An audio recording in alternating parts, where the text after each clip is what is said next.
레위기 25장에서 희년에 대한 그런 말씀을 우리가 보고 있습니다. 이 희년은 해방과 자유의 날로 이 희년에 두 가지의 그러한 것들이 이루어지는 것을 우리가 볼 수 있습니다.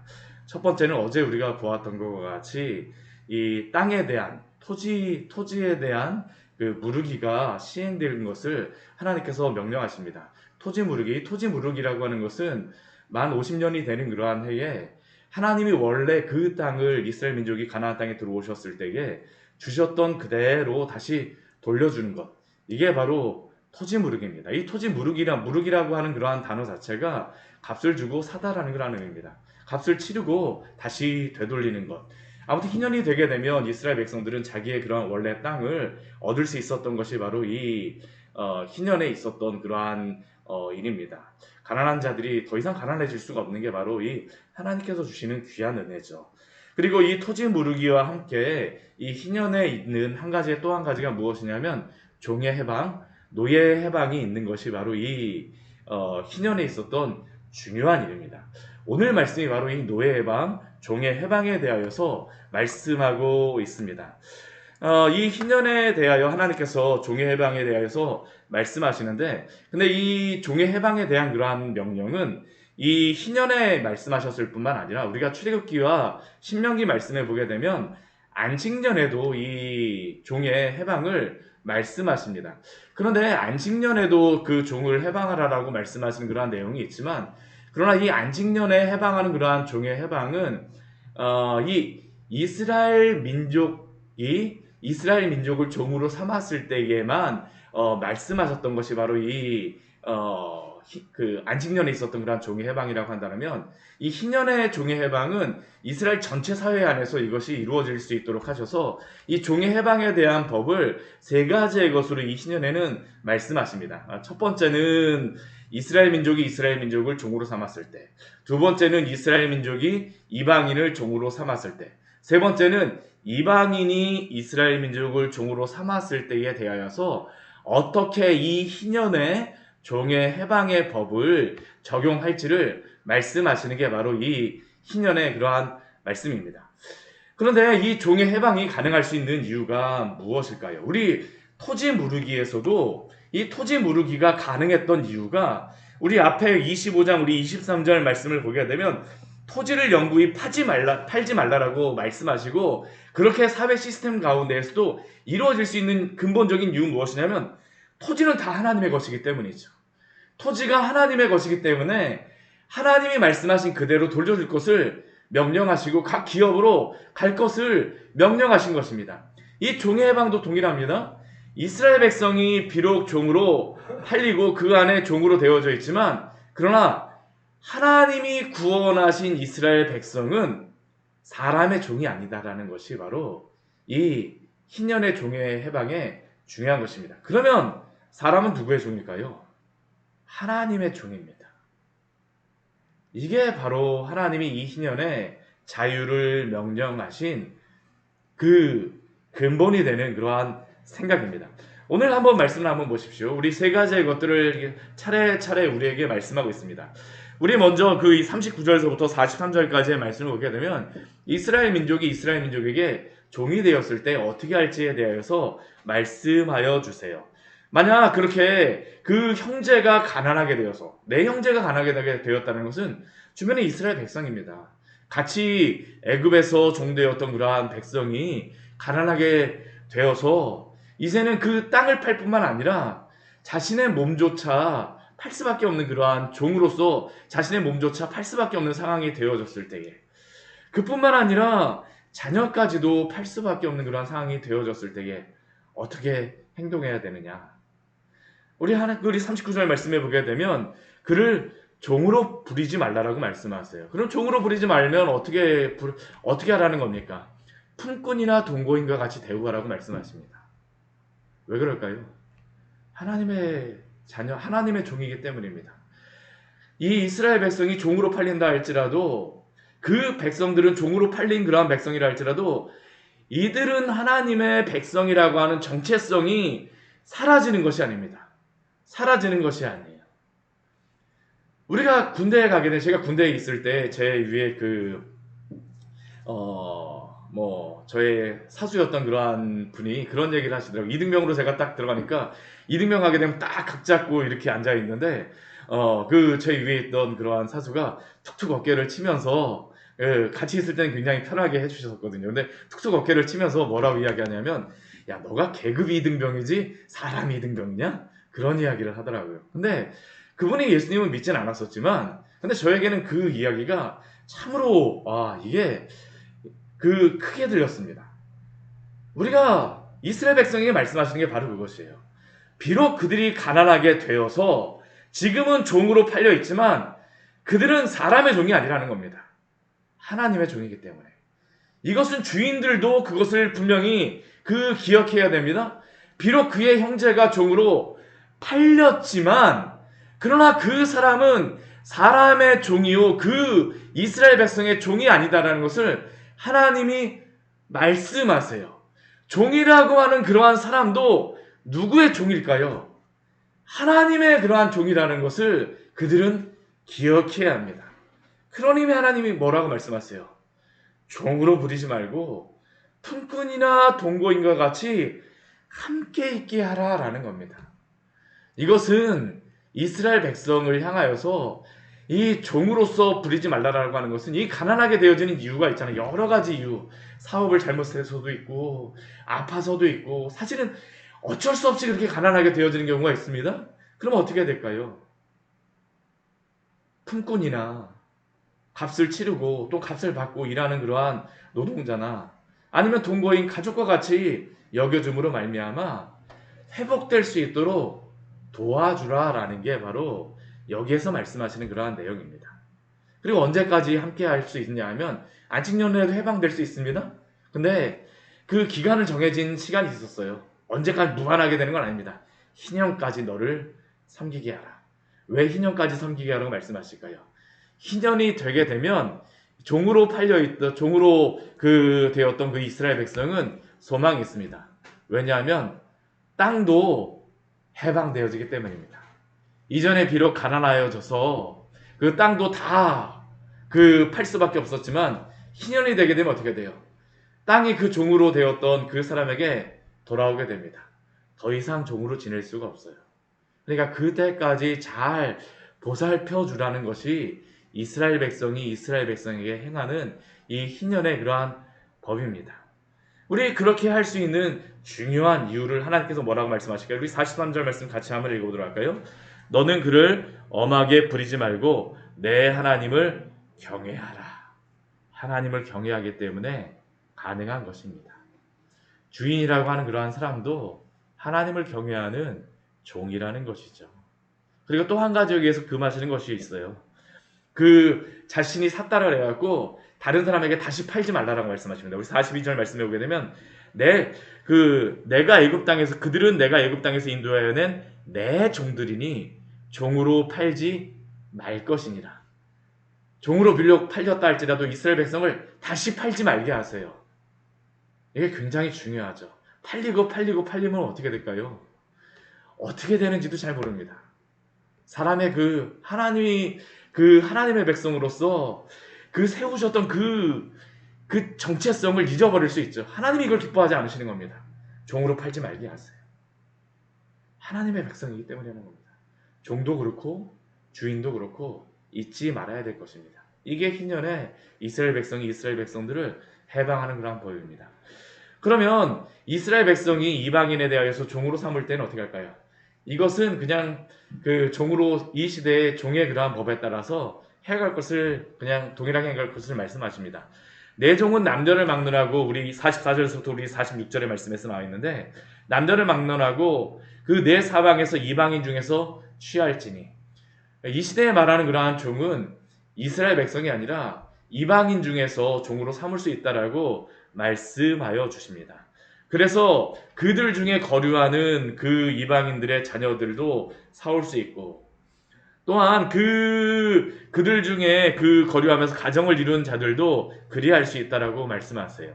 그리고 그렇게 종이 된 그러한 사람들은 후손에게 기업으로 주어서 소유가 되게 하라고 말씀하십니다. 영원한 종으로 삼으라고 말씀하십니다. 그러나 한 가지의 것은 말씀하세요. 우리 46절 뒤에 말씀해 보게 되면 너희가 피차 엄하게 부리지 말라라고 말씀하십니다. 말씀하세요. 이게 바로 이스라엘 백성이 그 이방인에게 그 종의 법으로서 행하는 것입니다. 이때에는 희년에 해방되어지지 않는다라는 것이 여기에 포함되어져 있는 것이죠. 그렇다면 그 이스라엘 백성이 이방인에게 종으로 되어졌을 때에는 무엇을 말씀하실까요? 우리 47절부터 우리 50절까지 우리 거의 뭐 뒤에까지 말씀하시지만 그렇게 되어졌을 때 무엇이라고 말씀하시냐면 너와 함께 있는 거류민이나 동거인이 부유하게 되고 또 내 형제가 가난하게 되어지는 경우 만약 거류민의 가족에게 후손으로 팔리면 이방인에게 이스라엘 백성이 종으로 팔리게 되면 어떻게 할 것이냐? 그러면 48절 말씀을 보게 되면 속량받을 권리가 있다라고 말씀하십니다. 이 속량이라고 하는 것은 토지 무르기에서 무르다라는 단어하고 동일한 단어입니다. 값을 주고 사올 수가 있다라는 것이에요. 그래서 이 속량받을 권리가 있기 때문에 이 사람을 속량하는 방법이 이 뒤에 말씀을 보게 되면 나오게 됩니다. 첫 번째 방법은 무엇일까요? 가난해졌기 때문에 스스로가 자신을 속량할 수가 없습니다. 어떻게 하라고 말씀하시냐면 형제 중에서 아니면 49절 말씀 보게 되면 삼촌이나 삼촌의 아들 중에서 이 가까운 그러한 형제가 이렇게 일을 감당하라는 것입니다. 가장 가까운 형제가 속량하고 만약 그게 가능하지 않다면 삼촌이 가능하지 않으면 삼촌의 아들이 속량하고 또 그것도 가능하지 않으면 그의 가족 중 그의 살부치 중에서 먼 친척이라 할지라도 속량해 주라는 것입니다. 이게 바로 이스라엘 백성 안에 있었던 고엘의 법이었었죠. 이 고엘의 법으로서 우리가 볼 수 있는 성경의 사건이 무엇입니까? 아브라함이 자신의 조카 롯이 이 소돔과 고모라에서 전쟁에 소돔과 고모라에 패하여서 붙잡혀 갔을 때 아브라함이 그렇게 가서 이렇게 막 빼왔던 이유가 뭐냐면 바로 이 자신의 형제나 피부치가 붙잡혀 가게 되면 데려오는 것입니다. 속량하는 것이에요. 아브라함이 목숨 걸고 가야 되는 겁니다. 이게 유목민 사이에서 내려오는 그러한 법 중에 하나인데 하나님께서 이것을 이스라엘 백성에게도 말씀하셨습니다. 희년까지 기다리는 게 아니라 할 수 있으면 그 주변의 사람들이 적극적으로 속량하라는 겁니다. 그리고 만약 이 주변의 친척들 근데 이게 한 명만 가난하게 되면 문제는 무엇이냐면 여기는 다 서로가 책임을 지기 때문에 다 가난해졌다라는 것도 또 의미하거든요. 할 수 없게 되면 어떻게 하냐? 스스로 속량할 수 있는 그런 것도 말씀하십니다. 그러니까 자신이 그 종에서 빠져나올 수 있다면 스스로 속량하라고 그 권리를 주세요. 이게 이스라엘 백성에게 주신 것이죠. 왜냐하면 이스라엘 백성은 사람의 종으로 살기를 원하지 않으세요. 하나님의 종으로 살기를 원하시기 때문입니다. 근데 이것도 안 되고 저것도 안 되면 어떻게 하냐? 그러면 50절 말씀에서 말씀하시는 게 희년까지 기다리는 것입니다. 이스라엘 백성들은 희년이 되게 50절 이후에 말씀하시는 게 희년이 되게 되면 그 사람들은 희년까지 남은 해에 따라서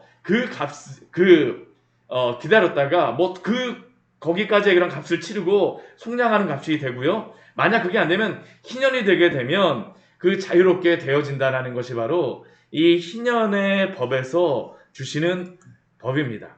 결국 그러니까 하나님께서 이스라엘 백성에게는 무엇을 말씀하십니까? 언제든지 그 종에서 풀려날 수 있는 그러한 방법에 대하여서 말씀하시는 게 바로 이 종의 해방, 노예의 법이고 적어도 희년이 되게 되면 이스라엘 백성들은 다 속량받을 수 있는 그러한 소망이 있다는 것을 이 희년을 통하여서 알려주십니다. 결국 그러니까 이 희년이라고 하는 것은 무엇일까요? 해방과 자유의 때가 바로 이 희년입니다. 자신의 땅으로 돌아가고 노예에서 해방이 되어서 더 이상 사람의 종으로 살아가는 것이 아니라 하나님의 종으로 그 이스라엘 백성들에게 살아가라라고 명령하십니다. 이게 바로 이 희년에 가졌던 그들의 소망이었죠. 그런데 이 희년의 종의 해방, 이 종의 해방이 중요한 이유가 있습니다. 왜 그럴까요? 바로 예수님께서 이 희년의 자유와 그 해방을 주시기 위하여서 오셨기 때문입니다. 우리 누가복음 말씀 같이 한번 찾아보도록 하겠습니다. 누가복음 4장 18절 19절 말씀 같이 한번 보도록 하겠습니다. 누가복음 4장 18절과 19절의 말씀입니다.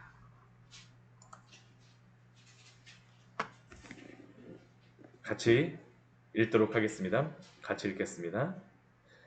주의 성령이 내게 임하셨으니 이는 가난한 자에게 복음을 전하게 하시고 내게 기름을 부으시고 나를 보내사 포로된 자에게 자유를 눈먼 자에게 다시 보게 함을 전파하며 눌린 자를 자유롭게 하고 주의 은혜의 해를 전파하게 하려 하심이라 하였더라. 아멘.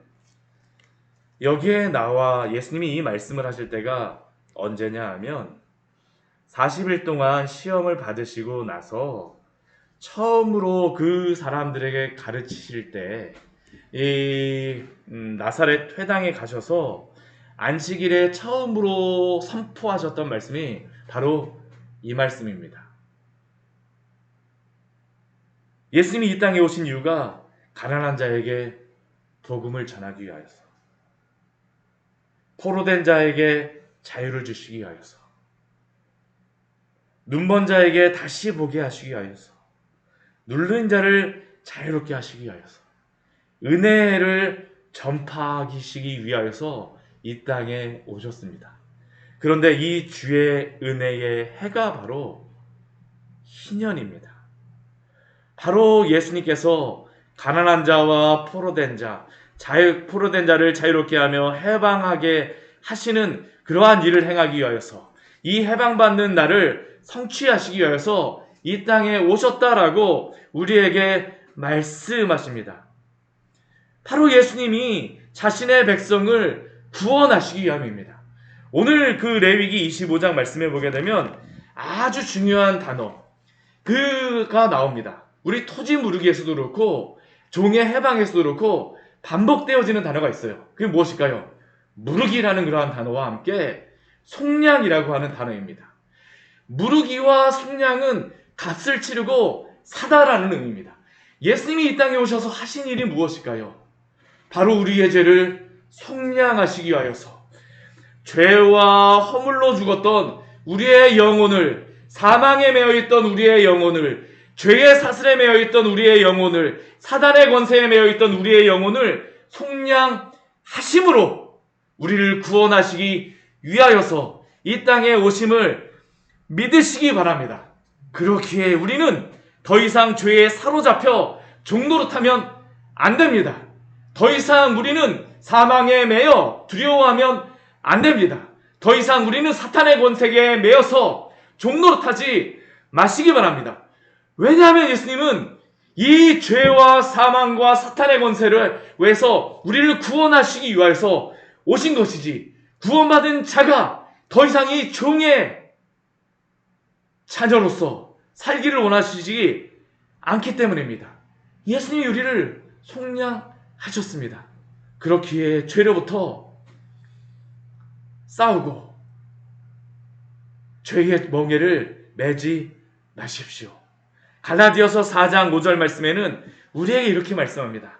율법 아래에 있는 자를 속량하시고 우리로 아들의 명분을 얻게 하려 하심이라. 우리에게 아들의 명분을 주시기 위하여서 예수님이 우리의 죄를 속량하여 주셨습니다. 에베소서 1장 7절 말씀에는 우리에게 이렇게 말씀합니다. 우리는 그리스도 안에서 그의 은혜의 풍성함을 따라 그의 피로 말미암아 속량 곧 죄사함을 받았느니라. 또한 마가복음 10장 45절 말씀에 보게 되면 예수님께서 직접 이렇게 말씀하세요. 인자가 온 것은 섬김을 받으려 함이 아니요 도리어 섬기려 하고 자기 목숨을 많은 사람의 대속물, 대신 속죄하고 속량하시는 그러한 제물이 되시기 위해서 이 땅에 오셨습니다. 그렇게 구원받은 자들에게는 주의 영원한 나라에 대한 소망이 있습니다. 이 희년이라고 하는 것은 영원한 나라에 대한 소망이죠. 그렇기에 더 이상 이 종의 멍에로 살지 마십시오. 오늘 이방인들에 대하여서는 해방이 없다라고 하지만 그렇지 않습니다.